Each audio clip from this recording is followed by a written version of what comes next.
use this platform, but they're not the only ones. Shri and others use it as well. So it's become a popular platform. So let's go and do it. Yes, folks, we got the online dinner party. That's what we're calling the Wednesday night edition. And I've got Sean J., who is a master magician, illusionist, and all of that wonderful stuff. I've had the pleasure of meeting Sean when he was doing Centerfest, and Centerfest will unfortunately be a virtual reality this time around. So I don't know whether Sean will get that invite, but I'm sure he probably will because they just love him there around Durham and things of that nature. So I'm hoping he gets the invite because he always gets the crowd involved, and even though there won't be a crowd this time around, he'll get the folks here involved. So I'm rooting for Sean to be involved in some way or another. So Sean, just tell the listeners that don't know you how you got involved in magic and how you came about this whole magical life, because like I said, I don't even know that story about how you got involved in this whole thing. Good question. So I've been performing since I was 12 years old. So that means I've been doing magic now for about 2 years. No, I'm just kidding. I've actually been doing this for 17 years. So I really did start when I was 12. I know I look very young, 29 actually. And 17 years ago, I got the spark. I got the idea that I wanted to share wonder and astonishment with people just like it was to me when I saw a street performer. That was actually my first experience when I was in New York City, visiting as a young child. And I just love that feeling, that raw connection. There was no curtain to hide behind. It was just somebody right there in the middle of the street. It was pretty amazing. So that left an impression on me. And where are you originally from? Because like I said, you got the taste when you were in New York. So a lot of people I know get that flavor when they go to the big cities like New York and things of that nature. But where are you originally from? Because I think that you're originally from the South, if I remember correctly. No, I'm actually originally from New York. Okay. Originally from New York. But been living here for at least half of my life. I've been down south for maybe 2/3 of my life. So I don't consider myself, so I don't sound like I'm from New York usually. I'm just kind of balanced. Now I'm like Midwest. Now I sound like I'm from the Midwest. Sound like in the Midwest and you actually spent time in the South in New York. So you just went for that middle of the ground kind of flavor. So not necessarily from the Milwaukee, Chicago area. I actually spent some time there because I went to school in Marquette, which is in Milwaukee. So definitely know about that Midwest flavor. But yes, you definitely do not have the New York style to you or anything of that nature. And you seem to identify a lot with the kids when you perform, but also you bring in the adults. So like I said, everybody seems to enjoy your personality and the way that you bring them in.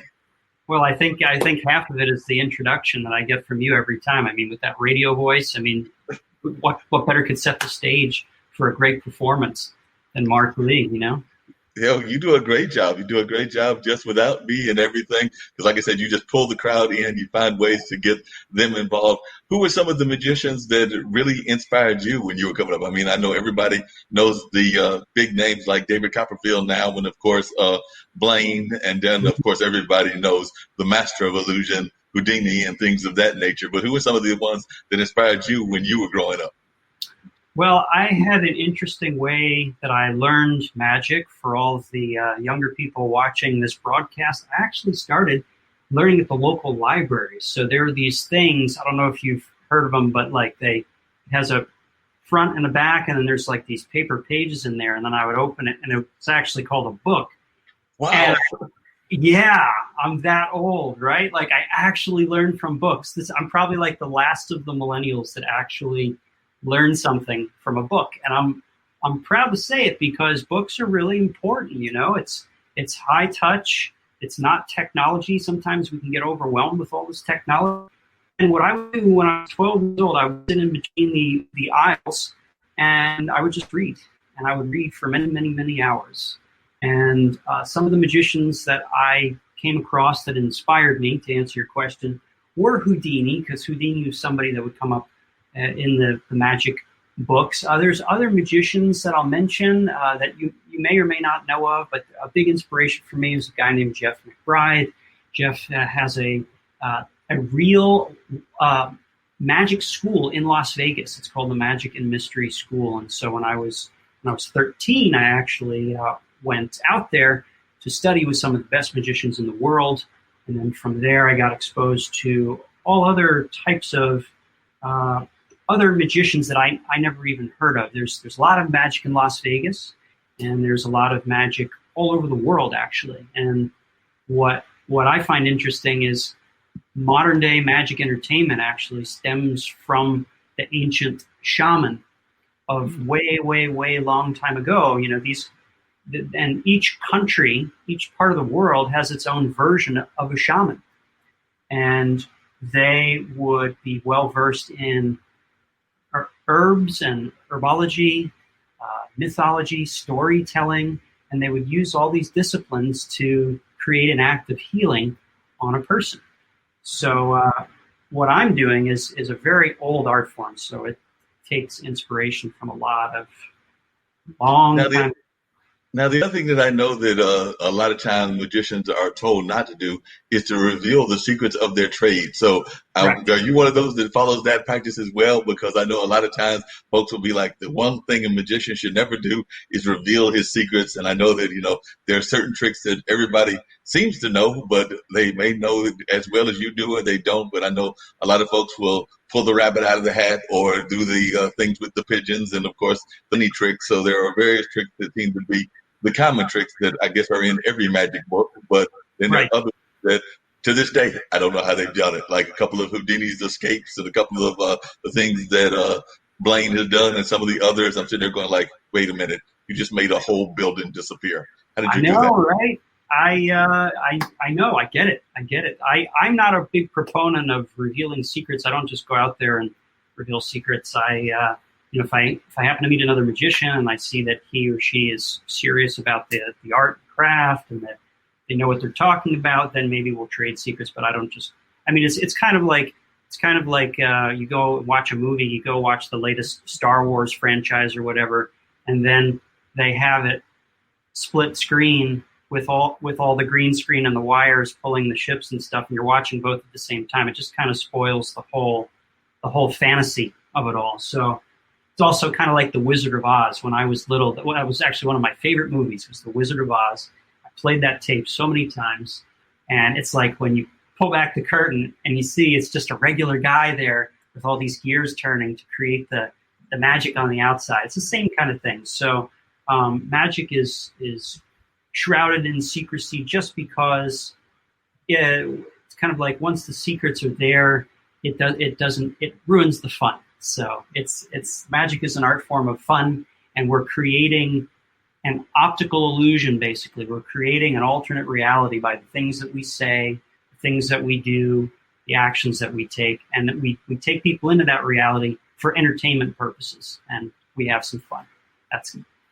That makes a lot of sense. Yeah, get that kind of flavor and things of that nature. Do you think that magic is as popular as it used to be? Because like I said, I know when I was growing up, and I'll date myself, you said that you're a millennial and things of that nature. Well, I'm double that age. I'm 58 and try not to look at it, but definitely do you find that and I remember, like I said, growing up, and I would try maybe a trick or two, but didn't have the success that you did. So that's why I didn't become a magician, but definitely tried maybe one or two tricks. And it definitely seemed like it was very popular, say in the 60s and the 70s. But, kids now, they've got the wonders of technology. They've got all those other things that may be pulling them away from magic. But how do you think kids react to magic? And do you think it's as popular as it used to be?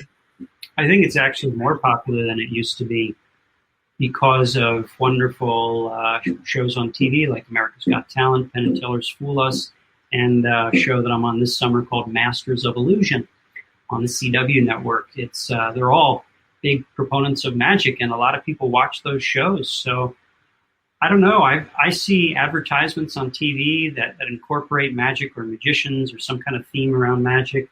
I think it's pretty popular right now, and I think on social media especially, the young people are into it more than the past. It's a totally different way of sharing and doing magic. We have this little frame that we're doing magic for, whereas, if people go out and do a live show, it's a whole world that you have to interact with, like what you saw me do in the past at Centerfest. Back when the time that you were growing up, there was magicians like Doug Henning, right. Was really popular, and he had his own style. He was kind of like meditating and doing all this groovy stuff, and he actually inspired people like David Copperfield, and it was because of Doug Henning that David Copperfield wanted to do his specials and so on and so forth. So it goes back a ways. It was popular then, but I think it's also popular now. Well, do you think that, how do you think it will come with this age of COVID? Do you think that we will have magic back in the traditional way of doing magic shows, or do you think that it's going to change where a lot more of it's going to become virtual? Because I know even in the music industry and Broadway, I know Broadway has talked about not having any Broadway shows for the rest of this year. And they're kind of up in limbo for 2021, and then same with music, and I imagine the same with magic. So where are you thinking magic is going to go with what we're going through in the world?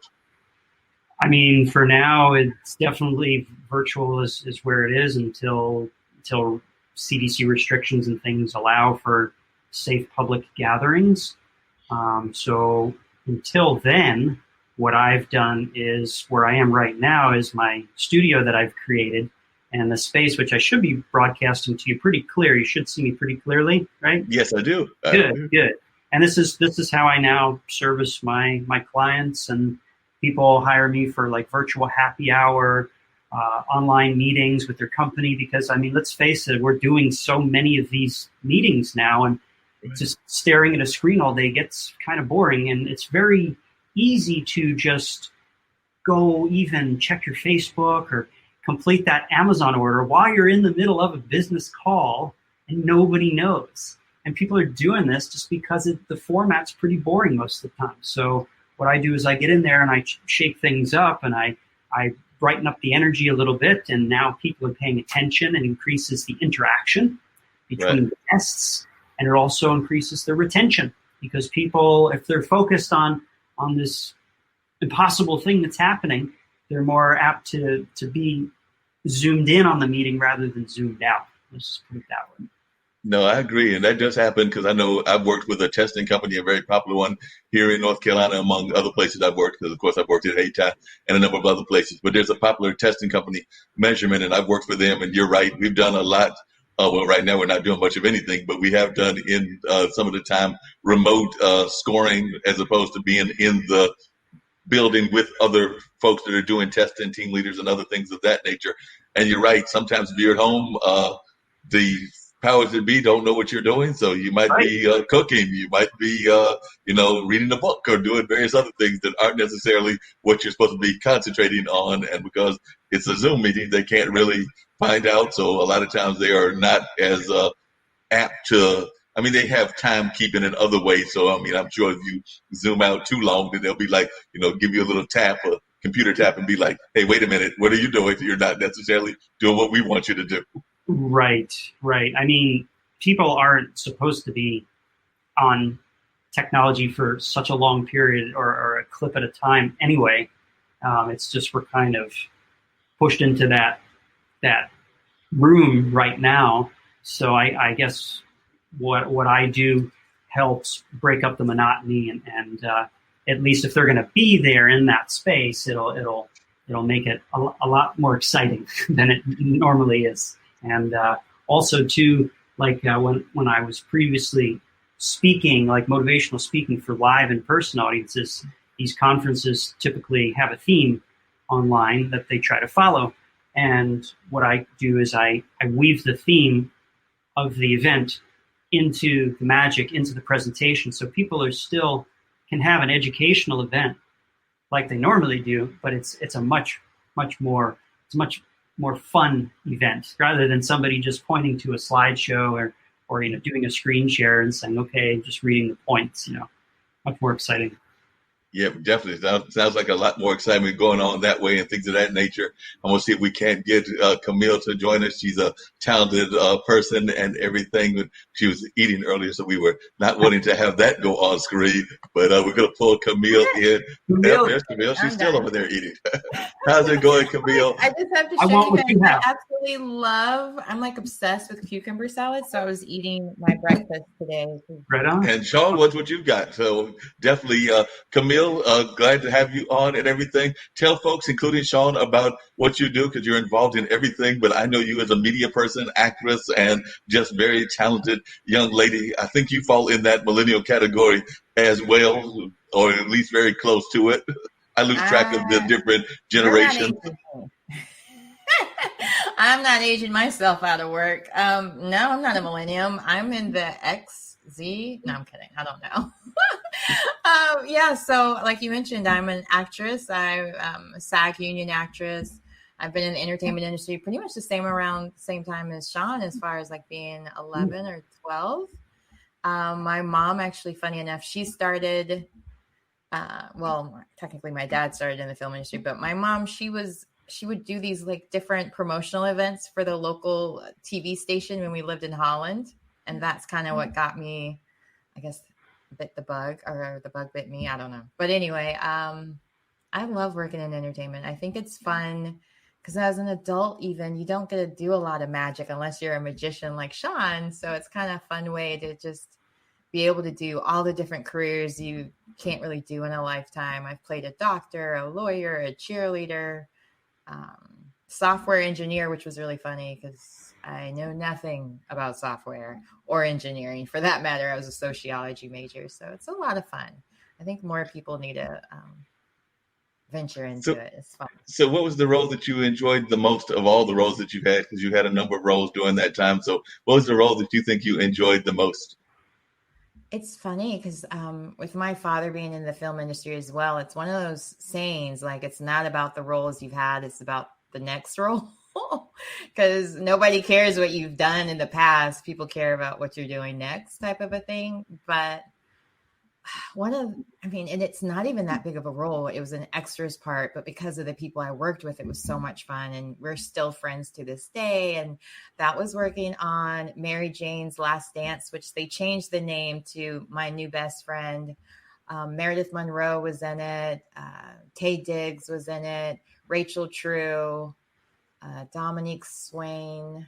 I remember everybody goes in. There's a lot of people in it. It was a lot of fun because we were all like teenagers pretending to party at parties, and it was a lot of fun. It was filmed down in UNC Wilmington and Charleston as well, so you got to see really beautiful scenery. And I made friends with my favorite twins, Gary and Larry, and Nicole. And what a great name for twins, Gary and right? Larry.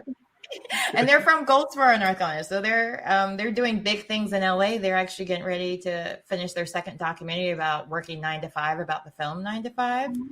So I absolutely adore them. And then my good friend Vera, she was Miss North Carolina, and I met her there. So it's been. Wait a minute, back up. You said they're doing something related to 9 to 5. That movie was out there a long time ago. So we get ready to have a remake of some sort of 9 to 5, the classic Lily Tomlin.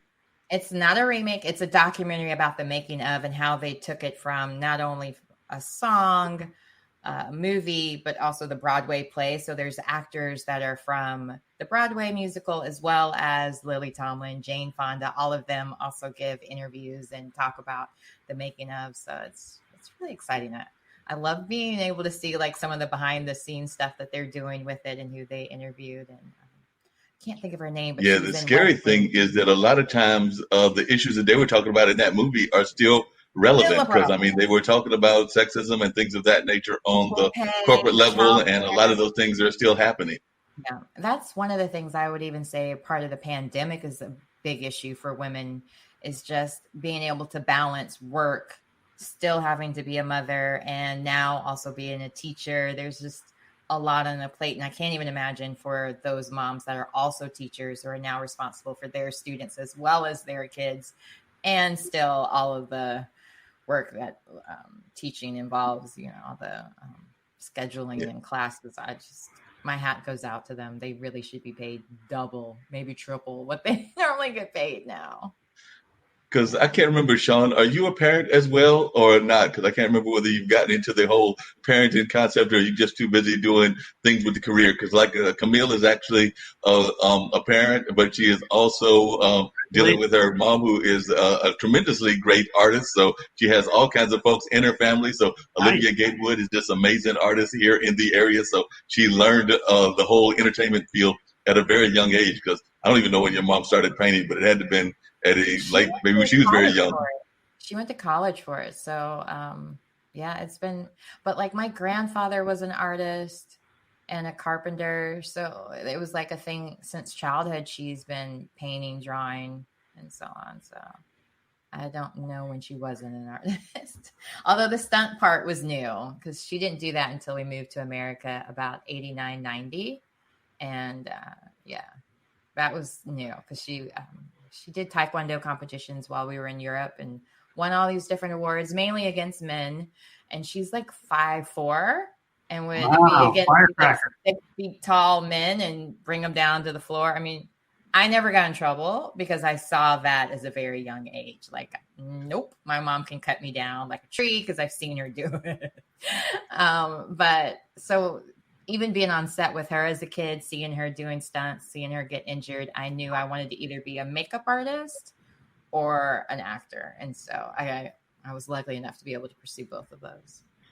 Because I had the privilege of living in Turkey when my dad was stationed there, and I was literally, I think it was like maybe a couple of weeks after I was born that I moved there and was there till like about 2 or 3. Have no memories of it. But how long were you in Holland, and how long were you there? How much of your life was in Holland?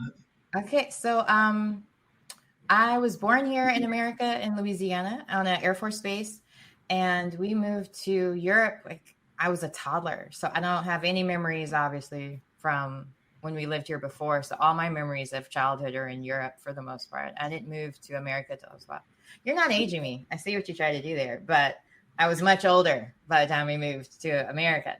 I'm 44. I don't care. I was about 13, I would say, when we moved to America. I spent 3 to 4 years at each country. Yeah. Wow, so you've done a lot, and like I said, had a tremendous career in that regard. Sean, we do have listeners from around the country and places and around the world. So what are some of the places that you have traveled to go to do your magic? Because actually, Ankit, one of our producers, is out of India. I know that we have a young lady out of South Africa that does a music program. We've got a gentleman out of Canada who's originally from Russia, and those are just some of the folks. There's another guy that's out of the UK that pops in regularly and everything. But just in terms of your magic, have you had the privilege? I know you've traveled around the country, but have you had the privilege yet of taking your magic out of the country? Never, actually. Never had the privilege, and now I guess isn't the time to do it. But hopefully, maybe in the future, I would love to. So, yeah, I've just been in the U.S. so far. And what's the best trip or the best show that you've had in the U.S.? You mentioned Vegas, you mentioned being from New York, but what was the show that you enjoyed the most in terms of your magical career? Just the best show I've done, the most fun show I've done, the most memorable. The most fun show you've done, and the best. Let's go for both of them. Okay, what first category was? The most fun. The most fun show I've ever done was probably, I would say the most satisfying show I've ever done was where I had a blind person in the audience, and I actually got him up on stage to help me, and I had to think very quickly of how I can, like, I didn't quite realize it until, I kind of pieced it together when he was on his way, and I was like, oh, okay, this is going to be challenging, but it was very satisfying because I was able to do something that was very high touch and tactile. So to have this person who couldn't see right next to me, but then was experiencing magic in his own mind, was very satisfying, and it was fun to see. His family was just overjoyed because their expectations were that maybe, I don't know, I was going to make fun of him or it just wasn't going to work or something. But no, I made him feel welcome, and we worked it out. And the fact that he got what was going on because he was feeling, one object become 2 objects in his hand kind of thing, and then he was getting it, was just that was real magic to me. Wow. That was real magic. And you said that was the most fun or the best? So what was the best one? The best one I've ever done was I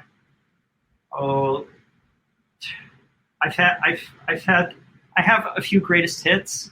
I've done I'd say the best so far is just performing on national television for millions of people in front of a live studio audience. That's probably the best show I've done so far. Wow. And that's happened. And which show was that? Was that one of the magical showcase shows where there were a lot of different kind of magicians, or was it something that you were focused on solely? This is Masters of Illusion on the CW network. Okay. Channel Cool. 22 for North Carolina viewers, but all over the country. Each state has its own channel for that. Okay. So yeah, that was really fantastic. I was on season 6. I'm appearing now in season 7, and that was filmed in January, right before everything happened. So we could actually touch people and be next. To actually touch people and actually make that connection, which you can't do now, unfortunately. So that is a shame. How are you dealing with it as an actress, the whole COVID situation and things of that nature, Camille? So how are you dealing with it? And I know you got your own show that you'll be doing later on this afternoon or evening. So tell folks about that as well. But how are you coping with COVID and how are you making it work in this age that we're in? Well, like to back up a little, I had auditioned to be in a movie and was pretty much given the role. Like he pretty much said, pick a part and it's yours. And so I picked a part. I was completely in love with this part, read the book, read the script, got offered the opportunity. The next day, the pandemic is in North Carolina. Everything's shutting down. I think that was like March 9th and then March 11th. It was pretty much the end of it. So it was interesting because I was doing a radio show already kind of about the same thing. I was doing the E-Spot with Camille on a radio show. And it was one of those things where I kept asking to get more time. And because like a lot of my West Coast people, they were just like, I'm not waking up at 5 o'clock in the morning to talk about work. It's not going to happen type of thing. And so it just like one of the publicists reached out to me from one of the last actors I had interviewed on my radio show, Robert Richard's publicist reached out to me and asked me if I knew of any podcasts that were interviewing because they had canceled all in-studio interviews. And I was like, my head just started spinning and I was like, I can do this all from home because if it's all going to be Zooms or platforms like StreamYard, might as well just figure out a way to do it myself because what else am I going to do? And my husband works for UPS, so his life hasn't changed at all. He's been working this entire time. And I knew that. Exactly. It's like Christmas, but without a helper. And so I just wanted to be able to have some way to still communicate with people and not just like, yeah, today I Netflixed and chilled again, or I learned a new pandemic hobby. You know, I wanted to have more for us to be able to converse about as well, because I'm an extrovert. So he would come home and I would just be like, blah, blah, blah, blah, blah. Like I remembered from when our daughter was first born. That's what I was like when I was on bed rest and so on. So yeah, this has been awesome. I've been able to interview so many great people, Miss USA, producers, directors, actors from All American, speaking of CW. And I will have my 100th episode August 5th. So it's been great. Like I've been really lucky that a lot of people have said yes to me. I haven't had a magician on yet. So now you know. I think I know somebody now. You know the best. Yeah. But it's funny. I've been, I was curious because, of course, being somebody that now interviews, I was like sitting over here like, oh, I want to ask my question, but I'm not supposed to because it's. No, I'm perfectly fine with that. I'm good with folks, including my guests, asking questions of each other. So I'm not your typical interviewer. So go for it, Camille. I'm like curious by nature. And two questions I had was like, when you first performed on such a large audience, what was the adrenaline like for that? Were you scared, nervous, and so on? And then my second question is, do you do any live streaming of your magic tricks or anything? Because I've seen some magicians will do some of these live things and it's trippy. So I'm curious. Those are the two things that I was like, oh, I wonder. So okay. So your first question about the adrenaline. Mm-hmm. And the answer is yes, lots of it. And the follow-up to that is I've had to practice over many, many years, and I'm sure you can relate as an actress, that when you're doing anything new, or maybe it doesn't bother you as much as an extrovert, but I know as a magician, a lot of magicians, a lot of performers, they get this rush before they go on stage. So for me, the first time going on Masters of Illusion, going out on the stage, I felt like my heart was going to pop out of my chest, basically. Like literally, like I could provide a backbeat for like a rap album with my heartbeat. It was that intense. Yeah. And so when I get out there, it was even more interesting because then they shoot these things from multiple angles. So there's like all these cameras silently orbiting about you. And as a magician seeing all of this, it's like, oh, I hope I get the angles right. And so Yeah.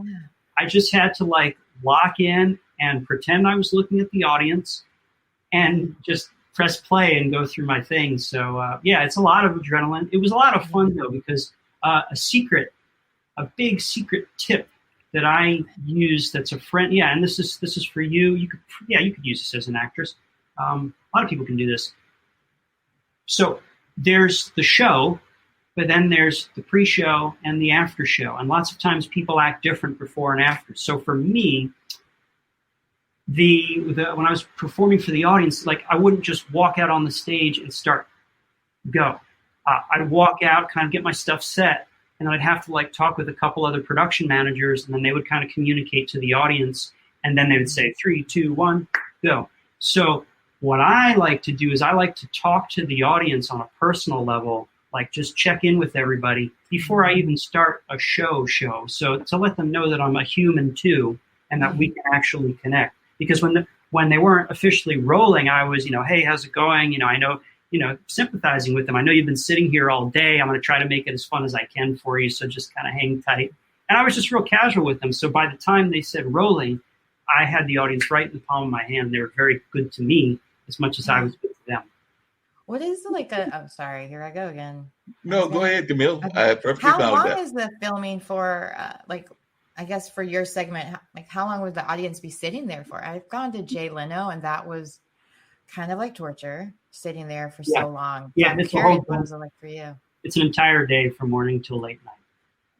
But I'm not That's why on. the tickets are free. No, I'm kidding. I'm not on that long. Right. But I mean for the audience, yeah. But the extras and the audience, they're there for a long time, and I learned that if I can, I like to try to go earlier in the day than later in the day, because it's the same people, and they start at like 8, 9 in the morning, and they stop at like 9, 10 at night. So the first season I was with them, I went on second to last. And so I'm coming from East Coast time. So it was like midnight to 1 a.m. for me. And then I had to do my act and pretend like I didn't have a headache and pretend like I wasn't so tired, like I was going to pass out, and pretend that I was happy. So that's tough to do. But I did it. I did do it. To answer your second question about live streaming, so I did something on Instagram. Every once in a while I'll hop on Instagram. As just a service to my fans and followers, and I am on Instagram at Sean J Magic, like it says in my name down there. Sean J, just Magic. Okay. But what I've been doing a lot of now is I'm kind of well versed with Zoom and other technologies. So like I was telling Marc, like a company will have me come in for a virtual happy hour, and so it will be a live interactive performance for them, where I can talk to them just like I'm talking to you, Camille, and we're conversing in real time. So that's how I'm using the live stream technology. Do you ever find people that always, because you're a magician, they always want to just put you on the spot and have you do a trick, even though you're not wanting to do it, and you're just like ready to go out with a restaurant dinner or just having a good old time, but they know that Sean J is a magician, so they just want you to pull a trick out of nowhere? The people that know me, yes, the people that know me. And then they take full advantage of the fact that I'm an entertainer. And like when I used to do more in public, people would know me and they'd say, "Oh, that's Sean, and can you show my kids some magic? Can you show my boss is with me? Can you impress my boss?" kind of thing. So yeah. But when I jump on a call or something like this, I'm fully prepared, because I know that's what I do. It's what I do. It's my life. Somebody's got to do it. Oh, well, cool. that is back. Well, we're waiting to see at least some of Sean's magic tricks, so hopefully Sean will delight us with something. Camille's getting all excited, so I know that I am as well. I do have a question, because I'm just going to mess with some of our fans that are politically oriented. Do you think you can make some of the politicians disappear? Because I'm getting tired of them. Because can we make them disappear?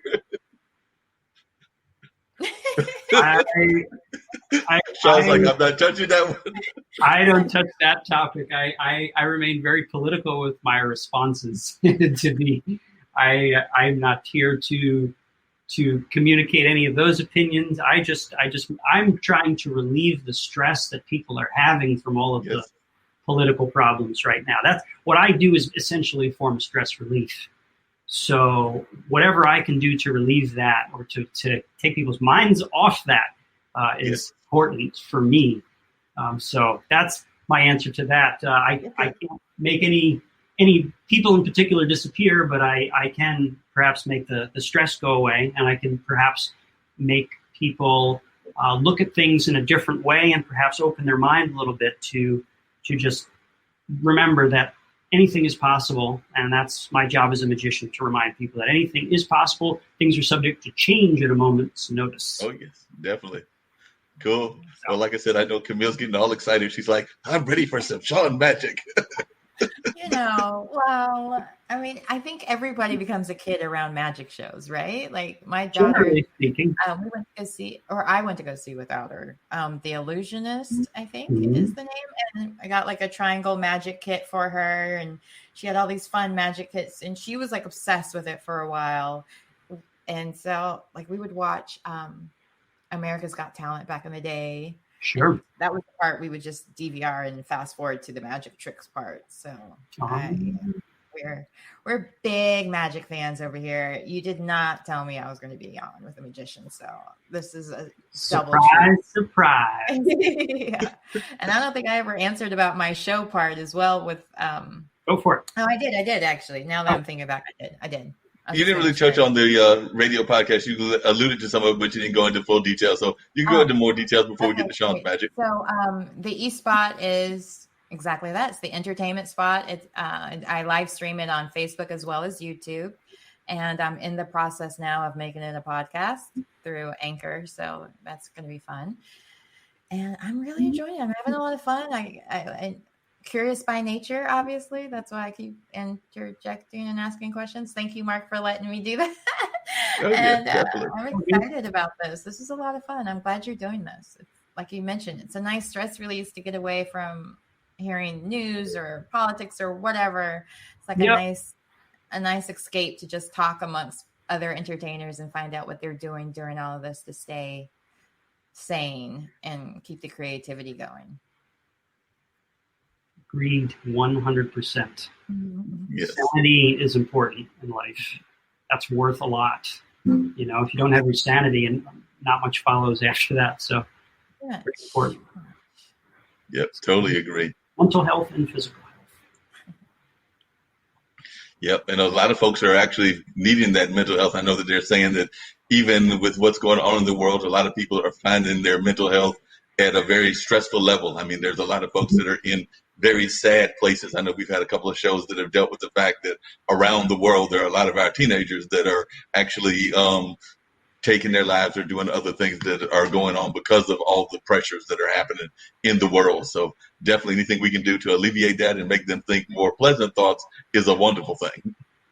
I tell people all the time, I think now is the best time for people to understand how important entertainment and the arts are. Absolutely. People don't get it.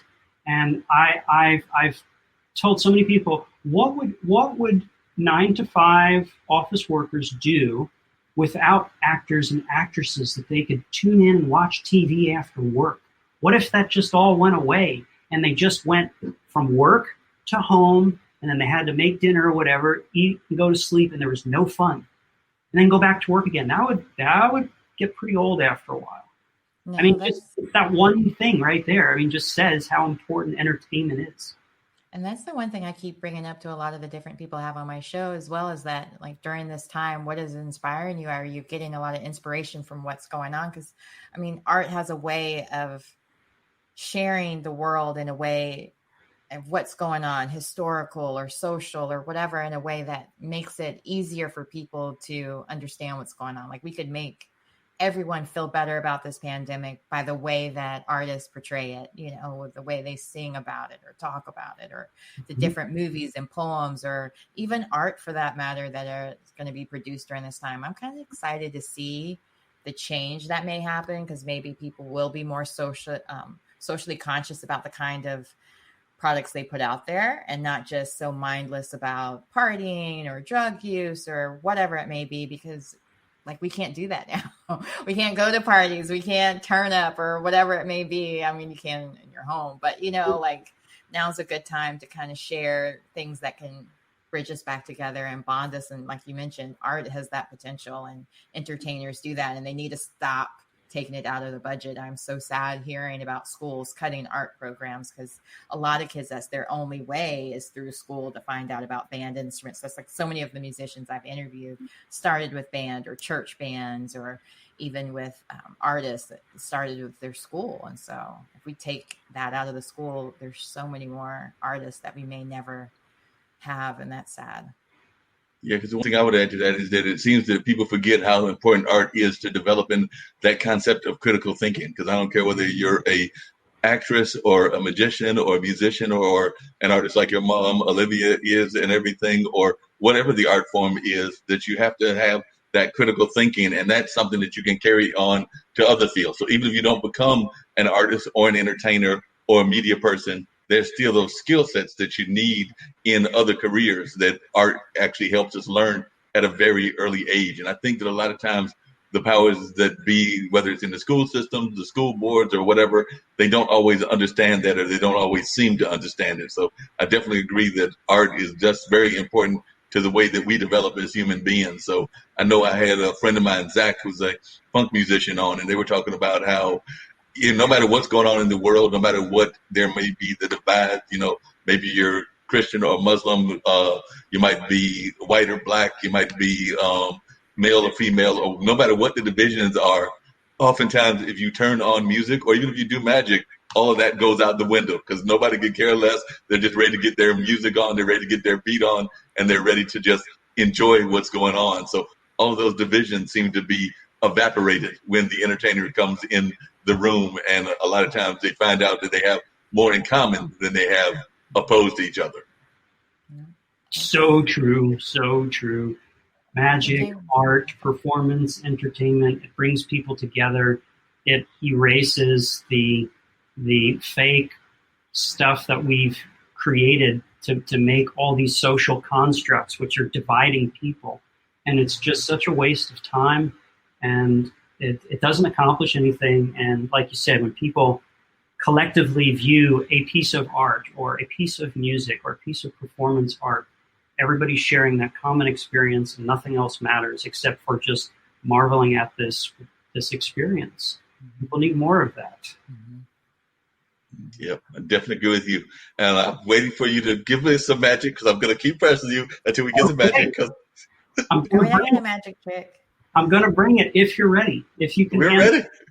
Okay. Now I feel I'm kind of squeezed in here. Can you see where my arm's going out here, or am I just in this tight frame here? You're in the middle space, but I can actually disappear backstage. And actually I can make.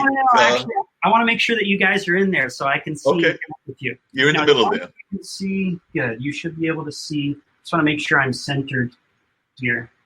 There. Okay.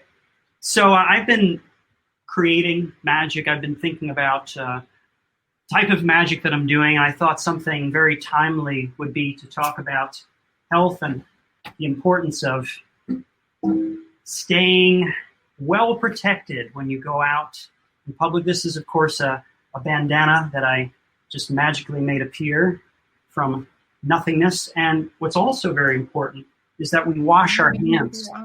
Here we go. Yeah, there we go. Okay. There we go. Is that we wash our hands, and that we also use things like hand sanitizer, which I'm going to, should be right here. There we go. Right? You should be able to see everything here.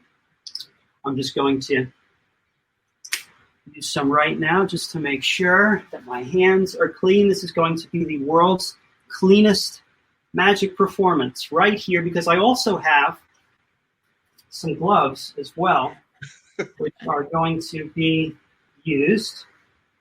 Here we are. That's okay. Here we are. Yeah, right over here.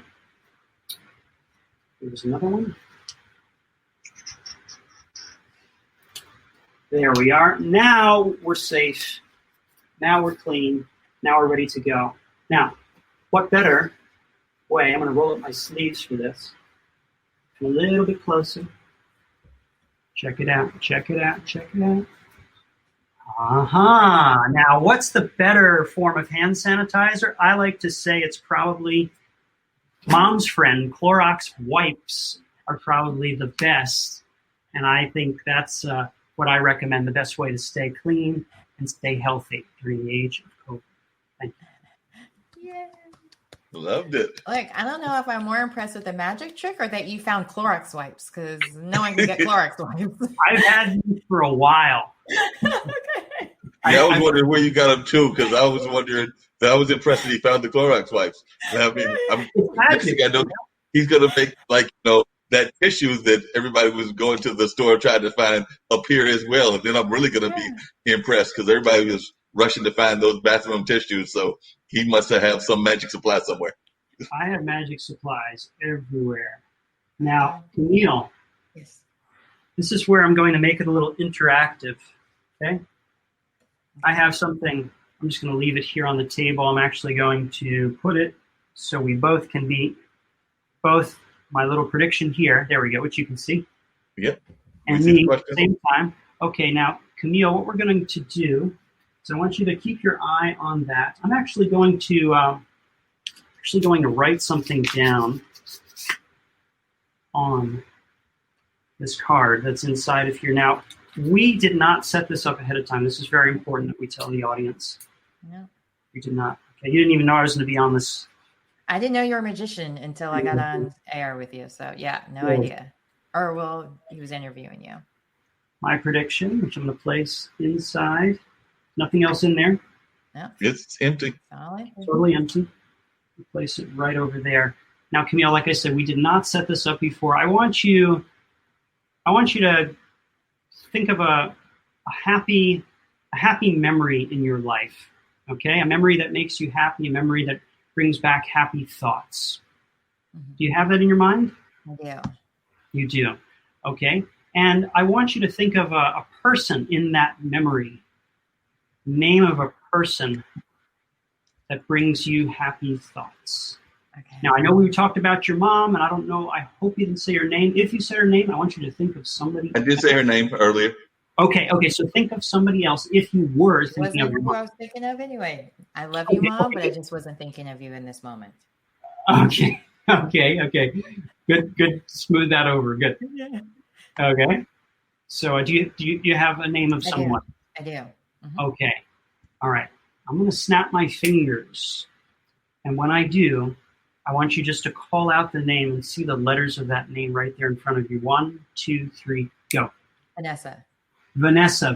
And how do you know Vanessa? She's my daughter. Oh, she's your daughter. Perfect. And how old is she? 12. She's 12 years old. Mm-hmm. And is she also an actress? She is. Oh, see, I had a feeling that she shared the same talents that Mom had. Yeah, arts run in your family. And you said Vanessa because she's somebody that you probably love and trust. You have very fond memories. What was the memory, by the way? I'm just curious. We went to Universal Studios with my dad, and that was a place that as a kid I used to go to a lot. So it was really fun showing her something I did as a kid, which is very rare. So Vanessa and Universal Studios. Well, before this started, I had a feeling, I was thinking about this the entire time, and I wrote it down. I scribbled it really fast because sometimes I just get these impressions and I write them down. And this has been sitting inside of the envelope the entire time. I want you to check this out. I wrote a name down. Tell me, what does that look like? Yeah. Wow. That is so cool because I was like, oh crap, I wonder if he's going to pull her first name because it's her middle name. But yeah, that's really cool. That was very good. Crazy. I don't normally say her name very often on stuff like this, so that's cool. Magic, and you're like psychic. I can read brains. I have ESPN. You have ESPN. Don't tell Camille that because Camille is also a big sports fan, so she might have ESPN as well. Okay. A little bit sports fan. Okay. Now I'm kind of like, if it's not on Disney Plus, I have no idea what it is. Wow, that was really cool. Thank you. Do we have time for one more? Yes, we have time for one more for sure. Okay. I'll show you one more thing, and this is going to be. Is it okay if I have the lovely assistance of Camille for this? Yes, please. I'm putting it on my resume, so go ahead. All right, Camille. Well, we're going to do this together. We're going to, and if this works, you will get a souvenir to keep. Okay. Now, Camille, you noticed that these all were different cards, correct? Yes, I did. They're not all like the Ace of Spades. That's very important to see. Now, Camille, as I flip through the deck like this, you're just going to say stop, okay? Okay. Ready, set. Well, no, it's whenever you want. Okay, no, I tricked you. All right. Stop. There. Now, do you want this one, the 10 of clubs, or do you want this one over here? Or you want me to do it again? Your choice. 10 of clubs is fine. 10 of clubs, okay. I'm going to put the rest of the cards over here, and we're just going to use the 10 of clubs, the one card that you stopped me at. And since you're not here, Camille, I'm going to write your name on this card. C-I-L-E. Right? 2 L's, but yeah, good enough. There, I snuck a second one in there. You see that? There it is. Yeah. Okay. And how do you say your last name? Cower? Cower. Oh, Rhymes with shower. okay. Here we go. So Camille Cower. And we're also going to put today's date. Today is the 29th, correct? Sounds right to me. 7/29/2020. We're going to try this, Camille. We're going to try to travel in time. And this is going to be our time traveler, the 10 of clubs. I don't know if you've ever traveled in time before. I mean, we're traveling forwards in time right now. Right? Only in the movies. But of course, if we go back to the future, it's the movie reference, that's actually going back in time. But what I'm going to do is I'm going to take your 10 of clubs right here. We're going to go forwards in time. Just going to tear it. That's a real tear. I'm going to tear it again. You can see I'm actually tearing the card for real. This is not a fake tear. That's pretty torn. Yeah. See that? Now I'm going to put these pieces down for a moment. I'm going to come back to them. So with these two here, we're going to go back in time. Have you ever wished, Camille, that you had more time in life? Yeah. That you could just go back to the moment and relive it all over again, like that Universal Studios experience? I'm going to grab the other piece here. Absolutely. Just being able to see my dad even. It's been a while. To go back in time, almost like to repair the broken pieces, to repair the broken hearts of Americans around the world. We need healing, and I'm here to help put the pieces back together.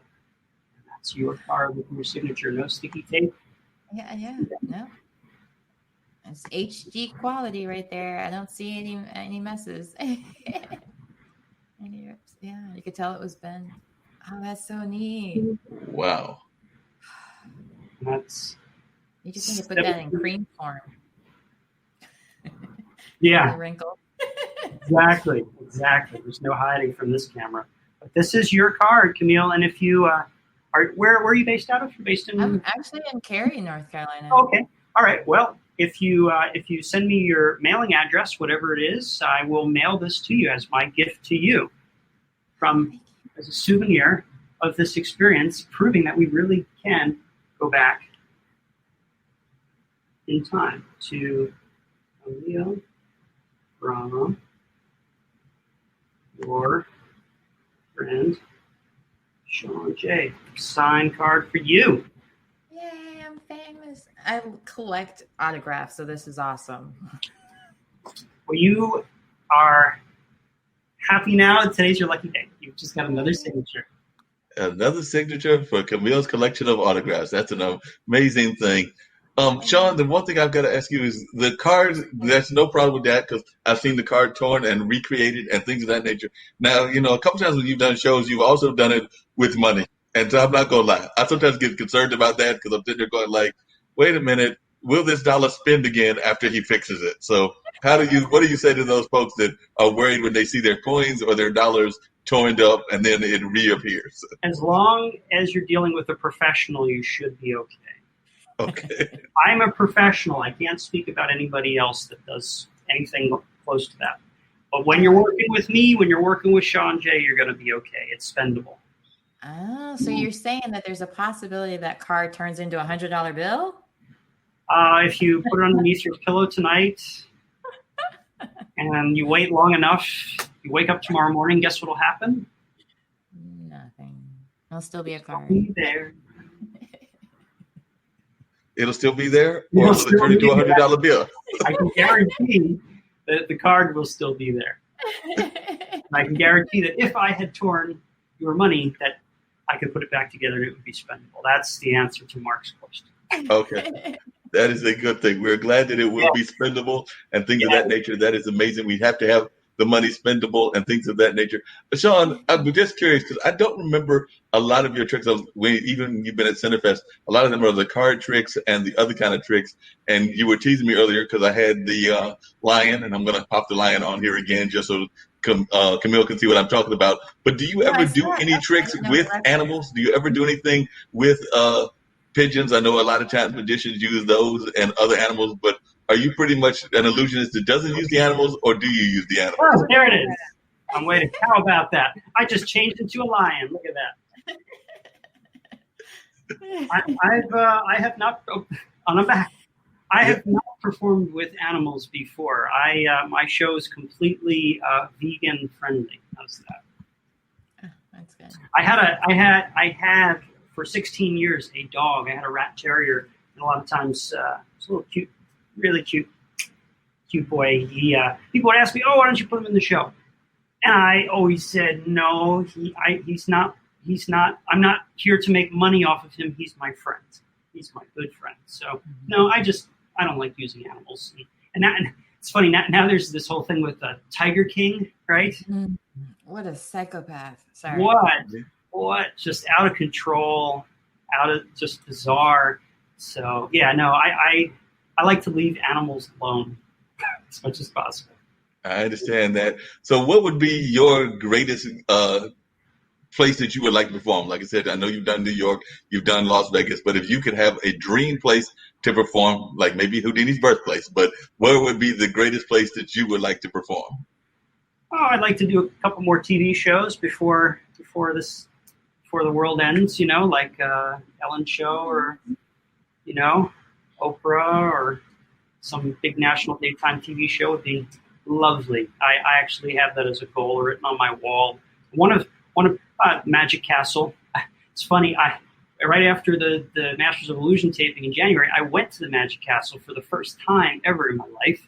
One of the other magicians that was filming, he was a member there, and he said, "Have you ever been?" I said, "No." He said, "Oh, well, you can be my guest." And so it was like mid-January I went, and then shortly after, now they're closed for now. So I'm really thankful that I was able to go in and experience that. It was lovely. Never been. And Camille, what would be your dream job as an actress if you could have one? What's the dream job that you would love to have right now if you could? Maybe there's like a certain TV show or a certain producer that you would like to work with, but what is the dream job for you?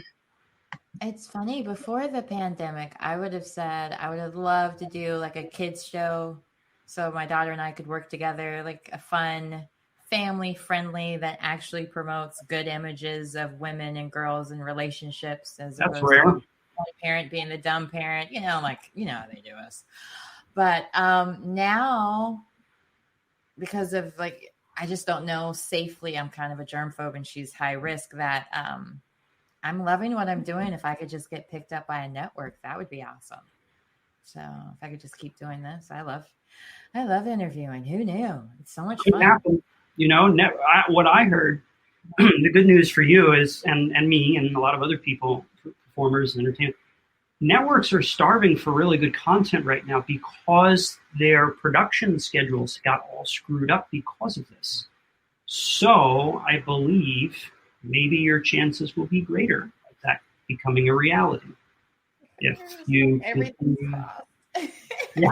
She's got those fingers crossed, the toes crossed, everything else that she can have crossed is crossed so that that can happen. And I know the folks here at IBM TV are also creating shows on a regular basis. So I was talking to Ankin and some of the producers. So hopefully we can bring you in on here as well, Camille. And we definitely got to have you come back, Sean, because you do all this great magic. So we might have to have you appear doing regular magic tricks on a regular basis whenever we can get you. So definitely, I know you're a very busy person, but I'll definitely have to talk to Kim and some of the other folks and see if we can make that happen, that both of you can be part of our regular rotation of things that go on. So I know that that's what I'm pushing for, is trying to highlight some great talent, and I have tremendous respect for both of you. So definitely would love to see both of you do some more regular things. Thank you. Appreciate it, Mark. And it was really nice meeting you, Camille. As well as with you, Sean. This is a real treat. A nice way to wait. Is today Wednesday? A nice hump day. Yes. I'm so confused on the dates. It's the middle of the week. There's no doubt about that. So yes. Every day is another day with another blessing that I'm alive. I'm still here. I'm very grateful. Americans have a lot to be grateful for, because if you're talking about other countries and stuff, man, some of the things that I've seen going on in other countries, even prior to the pandemic, it's just pretty incredible. So we are lucky, although we're not in the most ideal situation right now. We are luckier than some. So I'm thankful. That's very true. What advice would you give to folks, like, even whether they're kids or whether they're like Camille's daughter age, or whether they're older folks that might be 60 or 70 that decide they want to go into their third or fourth career? Because I know Camille knows my dad, and Dad has had about like 5 or 6 careers. I've lost track how many he's had, but he's had a number. So if the folks want to get into magic in one form or fashion or another, what advice would you give them if they want to get into magic? If they wanted to get into magic, I recommend that they first have to make sure that that's a passion of theirs, because magic as an art form, like any other art form, anything, requires a lot of practice. It requires a lot of dedication, and it's not all fun and games. And what you see here is the tip of the iceberg, what goes on. Everything underneath, there's so many layers. So you really have to ask yourself the question first, do you really love it? Do you love what you do? Then the next step would be seek out other people that can help you learn. Now with the magic of technology, we can connect with anybody in the world at any time. So that's a nice thing. And the younger generation can take advantage of that. I mean, they already know how to if they're on Instagram and TikTok and Facebook. So I would say connect. Now is a good time to connect with your mentors or people that you want to connect with. Connect with people that inspire you, because that's what I did. Inspiration is huge, because sometimes you'll feel like you're stuck in a rut. And then if you see somebody else that's doing it and it's very successful, that'll inspire you to be just the same. So that's my suggestion. And who are some of the magicians that you look up to now? I mean, of course, you look up to yourself because you're a master magician yourself, but who are some of the ones that are out there now that you look up to that are in the current market? I mean, like we mentioned some of the veterans like Henning and Houdini, but I'm talking about in the current market. Who are some of the ones that you really are impressed by? Oh, yeah. So a lot of people that I work with on the show. There's this guy, Rick Smith Jr. He's based out of Ohio. He's has multiple Guinness World Records for throwing playing cards the fastest and the farthest. He's an amazing magician as well, and he's been on all the shows that I would like to be on. And he's also a really good person, so he inspires me. He's a modern guy right now that's working.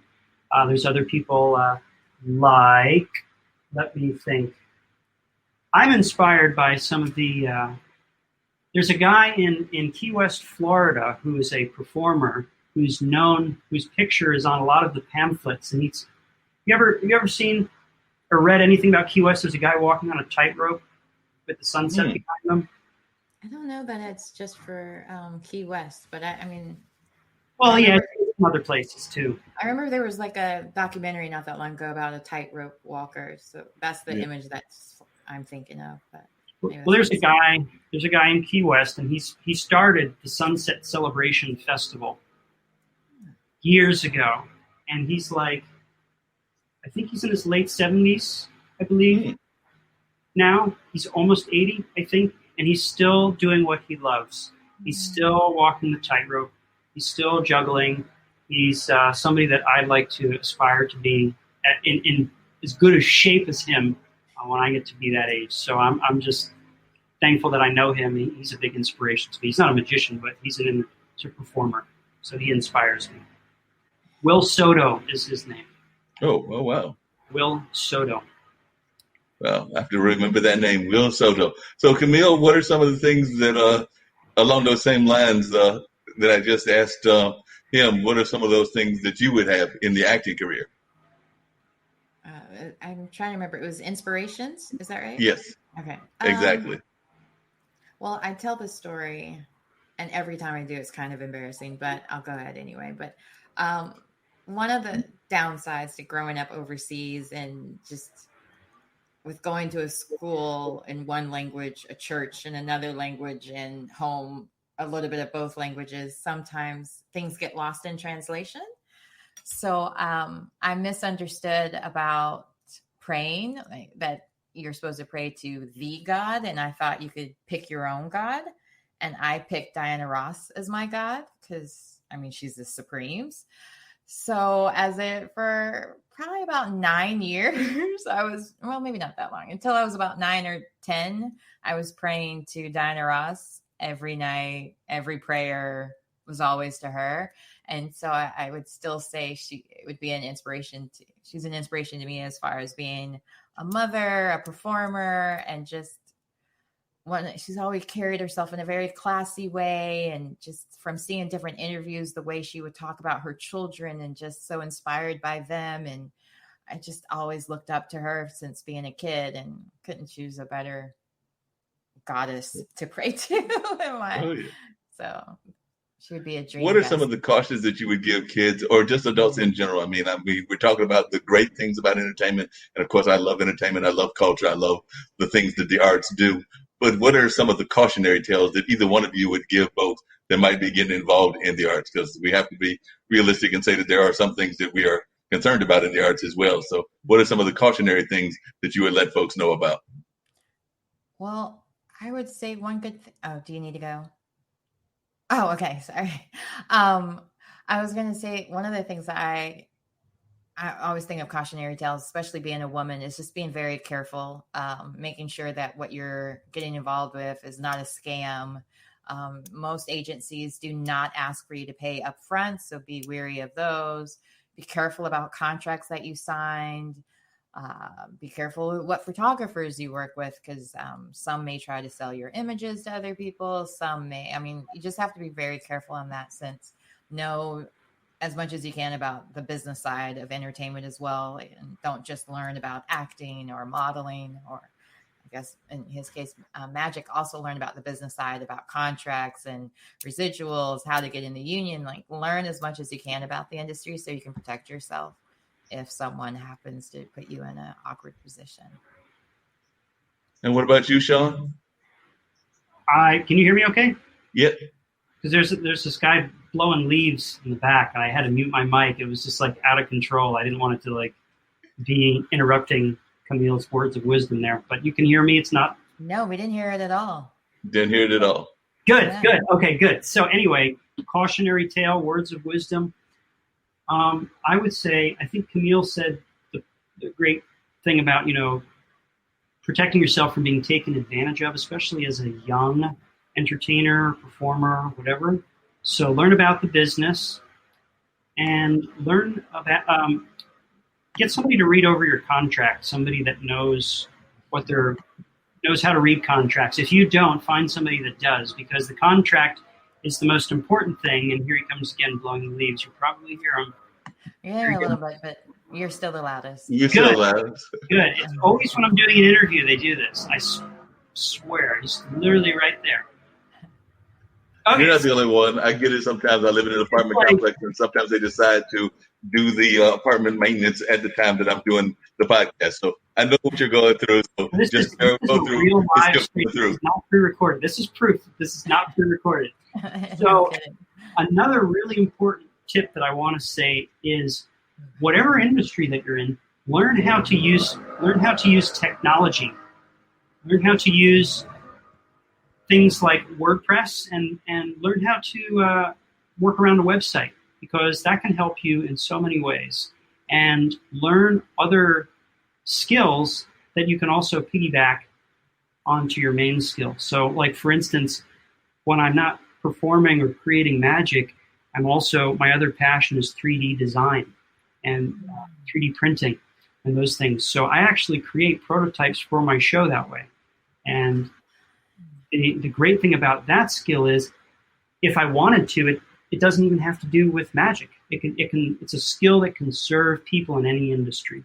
So think about how you can take your core skill, and then what other meta skills can you stack on with that to make you a stronger person, a stronger performer in general. So. And what did both of you say to the folks that say that you absolutely must have that infamous day job in order to make it in the arts, because they think that you don't necessarily can make it in the arts? I think that sometimes harms the artists, because they are sometimes put in a corner that they find the day job that sometimes pulls them away from their passion. That's just my thought, but I was wondering what y'all thought about that infamous day job. Can you make it in the arts or in performances without the quote unquote day job? Camille, you want to go first? Sure. Well, I always had multiple streams of income, because there are those times when you're not working and you need to have something else to keep you busy. So I worked in the spa industry, and I did makeup for print and film. I worked on Hustle and Flow as an example as a makeup artist. But like, find something. I mean, if you have another love or interest, pursue it as well. There's nothing that says you only have to pursue one thing. And I think it's very antiquated to think that you can only have one career, one job, one love, one passion. You can have multiples, and they can end up supporting your habit of being an entertainer, but also encouraging that confidence of knowing, I can work every day doing this as well if I need to help pay for the classes that are needed to do my real love or passion, whether it's entertainment or magic or whatever, or being a musician. But I do think your main focus does have to be whatever you love the most. But if you can't make a full-time living at that, you got to do something to help pay for it. So get a degree if you can. I mean, I got my. And what would you say, Sean? Yeah, sure. So I agree with Camille. I used to not agree with Camille. So I mean, the pandemic has really caused a shift in thinking and changed my whole viewpoint on that. Like, so I believe that in the past I was very selfish, and I was I had an egotistical approach about it, because all I've ever done the only job I've had is a performer. Now, that being said, I know professional performers that have been doing this for 30 years that have had to get a regular job. And you know what? Good for them. I have a lot of respect for them. You know why? Because they really don't want to do that right now. It's something that they don't want to do. But the people that I know, they have a family, they have children, they have mouths to feed, they have a roof to put over their head. So to me, that's a sign of maturity. So at this point, my current stand is, yes, if you can make a full-time living doing your passion, go for it. Wonderful. If you can't, find something else to supplement it for a little while, and still do your passion as well. You can still find time for your passion. And like I said, the cool thing about my other passion with 3D design even ties back to originally, much like, did you say your mom, Camille, was also drawing, doing that type of art? Yep, she's an artist. Because that's before I even was in magic, I was doing drawing. I would do pencil drawings. And I did charcoal art and stuff. So what I'm saying is the other skills that you learn, you can always find a way to apply them to your main core skill. The 3D design skills that I have, if I wanted to, I could work for a product development company if I wanted to. In the corporate world, I could develop medical equipment if I wanted to. Is it something I want to do right now? No, but I like the skill set. And I can do whatever I want with that skill set, which is the cool thing. So let's say you're a violinist, but you're also really good with technology. You can figure out how to use WordPress, and you can make a website for yourself. And if you're not making enough income at the time as a violinist, you can use that meta skill to make websites for other people. why not, right? People always need a website. So I mean, that's what I'm saying. It's forcing people to think creatively, and there's nothing wrong with that. And if you have to find another source of income, by all means, do so. And how important do you think it is about education as well? Because I know sometimes, and this is for both Camille and Sean as well, but sometimes folks want to go to college to get that degree in theater or that degree in whatever.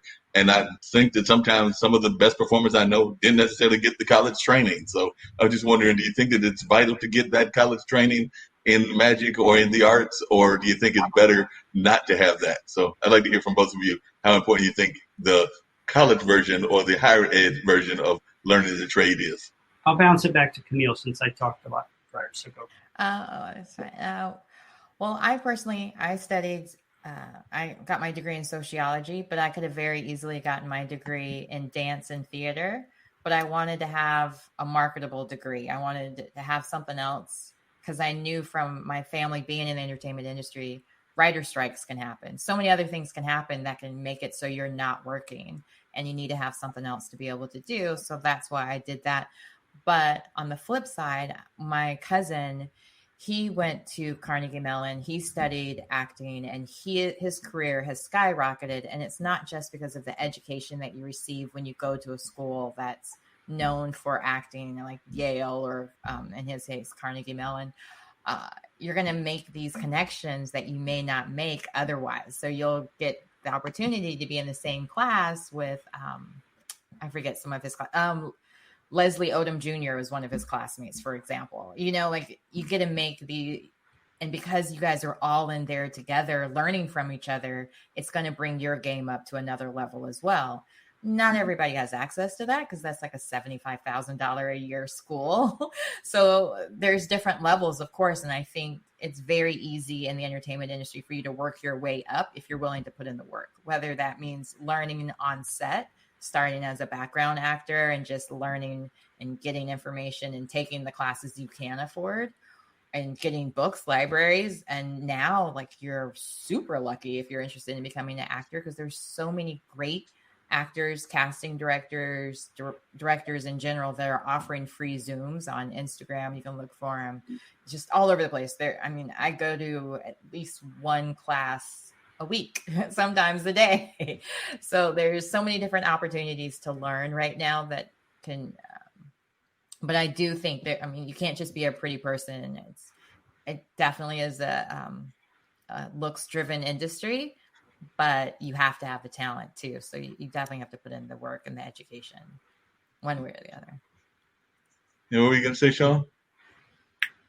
I think it depends on the person because there are a certain percentage of people that are totally fine with going to college and they really enjoy it. They get a lot out of it. And like Camille said, it is true that you are opening up your network and you are being exposed to other people where you previously wouldn't be exposed to. Now, on the other side of the coin, I'll just speak from my own experience. I went to 2 years of community college myself, and I, due to my own life decision, decided not to continue. I actually, what drove my decision was I got carpal tunnel in both of my hands, actually, from spending too much time on the computer with just doing all the stuff that needed to be done on the computer. So I just took a step back and reevaluated my priorities. And for me, it's not for everybody though. For me, I was okay with that. But I'm not saying that I'm forcing everybody else to follow that path. And I'm not saying, I don't think, like I said, it depends on the person. Mm-hmm. Some people love college. Some people get so much out of it. And other people, they're just kind of into their own path. And they almost do better that way because they don't feel as constrained. But it depends on the person. There's no one cookie cutter approach for the person. It's just that's my response. No, that makes a lot of sense. I've got to tease Camille because I was actually thumbing through some of her YouTube stuff and everything because I was going to see whether I was going to pull up one or not, but I'm not going to do that to her since I didn't tell her that. But I saw that she's got a fear of something from one of her early shows that we won't say the name of the show, but she's got a fear of something that I also have a fear of as well. But magicians, I don't have a fear of. So I was just wondering, do you often find that, and there are bad movies of magicians, but I have the fear of clowns. I'm going to admit why. It was all it. It did it for me. It did it. After it, I couldn't do clowns. So, and I have friends that are professional clowns here in the area. So sounds like you, even though you're a magician, you also are in the fear of clown club. It used to be a lot worse than it is because I actually met these clowns, like professional performing clowns, and I felt bad for them, like that I was afraid of them because most of them are they're really good people, and it's a shame, that they get a bad rap, and it's just a shame. They're generally really. It's creepy. The white makeup is the part that makes it creepy because I found out if they don't wear the white makeup, and it doesn't matter if it's a person or a picture, same amount of fear. But I think mine didn't come from it because I didn't know about it until after I was already scared of clowns. But I grew up in an area where people were collecting these porcelain clown satin doll things. And they would just be all over at different people's houses. And they were just really creepy. And so it stemmed from there. They were very creepy. And just like random velvet pictures of clowns would pop up at some people's houses. And I remember when my daughter, we took her to Gymboree for the first time, and I had no idea it was a clown-based gymnastics type place. I was like, I'll be on the edges. We did not sign up. It was like a play date there, and you could sign up for classes. That was the last time I was there. So, and I saw it with her, the more recent one. I think we saw the Stephen King one too. Well, they're both Stephen King, but we saw the most recent one because I took her to Comic-Con, and one of the actors there from it was there, and she got to meet him. He was super nice. Chance, I don't remember his last name, but anywho, I told her if she got on stage and for the acting class that they were offering there, I would watch it with her because he said it's not that bad. It's very, if she knows it's fake blood, it's not that bad. I was crying almost. I was so scared. Like, I was very grateful we did not go to the movie theater because I would have embarrassed myself. The whole movie was like this, or yelling or running, and yeah, I'm good. I don't like clowns. They're very scary and they're very creepy, but I do need to go because I have my show at 6. So yeah, we're gonna let you get ready to get out here and ride down everything else. But I did want to talk a little bit more with Sean. But if you got to bounce, I understand, Camille. Okay. But the other question I was going to ask Sean is, what is your thoughts on cosplay and everything? Because a lot of times that incorporates some magical elements, and I know it's very popular. So, what are your thoughts on cosplay? Just because I know it's very popular, and I was just wondering what your thoughts are, and because sometimes they do seem to incorporate some of the elements of magic. And that's the other thing I was going to ask you. What do you consider the elements of magic? Because I know there are elements of hip hop, and I've heard people talk about the elements of magic, and I'm sitting there going like, magic has elements? What are these elements? I used to not like cosplay at all. I used to think it was kind of stupid, but now that I've actually explored a little bit with my 3D design and 3D printer, I have a lot of more respect for it. The cosplay industry, they have some of the most talented costume designers, the most talented artists, the most talented, they're playing a role. So some of them are actors, and some of them are a little eccentric. Let's just put it that way. But I do find that there's a lot of talent too. So that's what I now think of the cosplay industry. I'm now getting inspiration from the cosplay industry for some of the magic that I'm working on. So, and the other question about the elements of magic, I'm not quite sure how to answer. I mean, magic has different elements in the sense that there's close-up magic, there's parlor magic, there's stage magic. Those are the different classifications of magic. But I don't know. Yeah, that's what I was really looking for. Is that for those that are watching that might be newer to knowing about magic, you give us a little bit of the definition of the main 3 or the main 4 of those type. Because, like I said, you mentioned a couple. I have an idea of what you're talking about, but others that are watching may not have that kind of study and the idea. So you just give folks a little bit of an idea of what those styles are. Well, I mean, there's also many elements of magic. I was just thinking, magic is one of the rare art forms that combines acting, it combines mime, it combines psychology, and many other disciplines into one. So you can say that those are some of the other elements of magic. And to answer the question about the main classifications, close-up magic is like what I showed you right here, with tearing up the card and putting it back together. Parlor magic is something like I showed you back over here, which can play to a larger audience, uses larger props. Stage magic is what you'd think of when you think of Siegfried and Roy and the big tigers on stage and David Copperfield, larger illusions. It's all illusions, but big boxes, large production to be seen by many, many people. Cool thing about this age now is doesn't matter, because a playing card can be as big as your 18-inch wide monitor now. If I were to hold this up, it'll fill up the entire screen. Oh yeah. Nobody has a problem seeing that. Same thing with a coin. It just doesn't matter. Yeah. So that's the cool thing about technology. That's very cool. I'm convinced to this day that the reason that that some of those animals, and I know you said you don't do that, and I'm glad you don't, but I think that some of those animals were feeling upstaged. I think that that's what happened with Siegfried and Roy. I think the tiger was feeling upstaged. I don't agree. I think that was a whole misunderstanding. I believe that I know for a fact Roy had an amazing connection with animals. Right. It was a very uncanny. Most people don't have that kind of connection. It's almost like a killer whale trainer kind of connection, where it's normally to most people would be a deadly animal that would just attack you and eat you alive.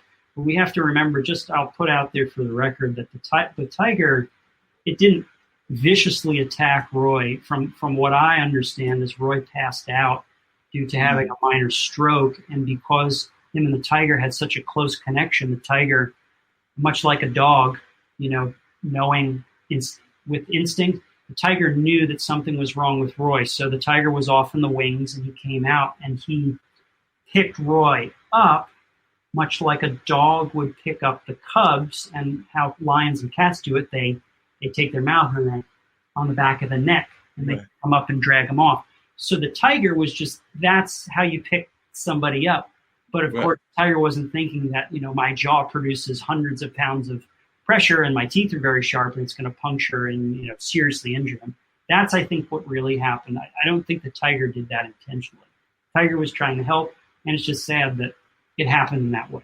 Yeah, that is very sad. And I agree that I know a lot of times there is a deep connection between the magician and his props, no matter what the props are, particularly with the animals and things of that nature. But and I get why you might not want to do it, but I'm going to get you to do a cat show one of these days and get a cat into your show. Sean's looking at me like, that's not happening. Not I'm happening. not going to. Never. Sean's like, not happening. We're not.